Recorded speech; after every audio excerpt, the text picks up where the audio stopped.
So what we're doing here is using Bronze Age methods to cast bronze. And what we have, or what we created before, is little patterns of leaves.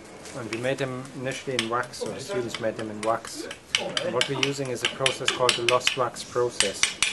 So we're using the wax, we mold the wax into a material which is a mix of clay, sand and horse dung. And that mold is then fired. So at the end of that process we have this, which is the fired mold with essentially the negative space of our leaves in there. And that gives us something to pour the molten bronze into. So what happened after we melted the wax out, we fired these molds and we have essentially a ceramic mold, a mix of a third sand, clay and horse dung fired. Very porous so that the air can escape through the side of the mold.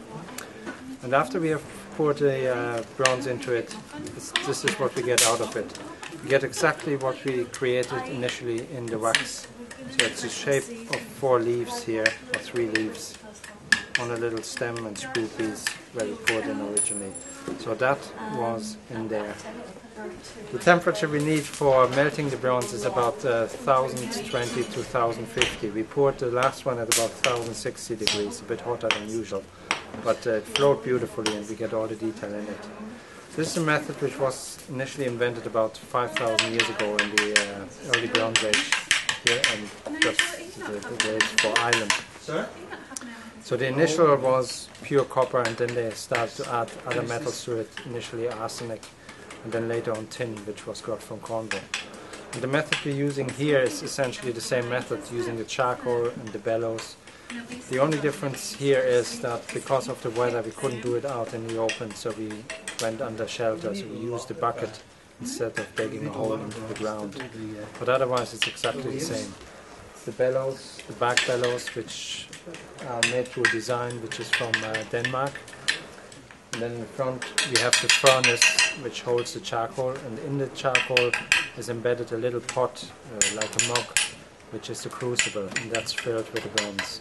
So that's getting heated by the charcoal.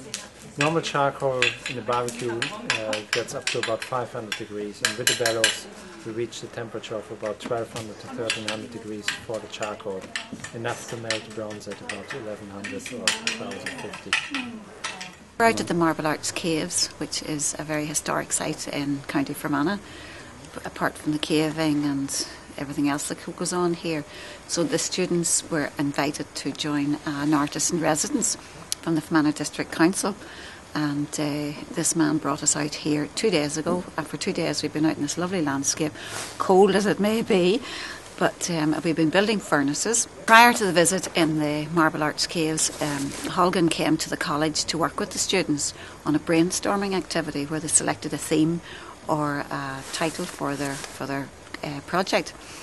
The class that we're working with is a Diploma in Foundation Studies students, and they chose 2 themes. One was of waves and the other was wind, and for the wind it was visualised in the form of leaves. So the students worked with these shapes within the room and they made wax moulds from them.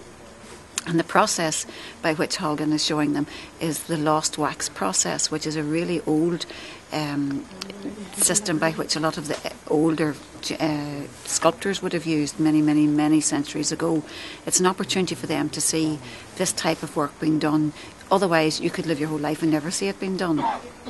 It requires a lot of skill and a lot of dedication, which Holger has, and he has transmitted that across to the students, because we've stood here for 2 days freezing watching this furnace and trying to keep it running with the bellows and everything, and then to see the liquid bronze being poured into the moulds that they've actually made and hammering off the clay and everything afterwards, and there is the leaf or the wave shape that they actually created back in the classroom over a month ago. So it's a wonderful experience for the students to see a practicing sculpture using an old technique in this lovely surrounding of Marble Arch Caves.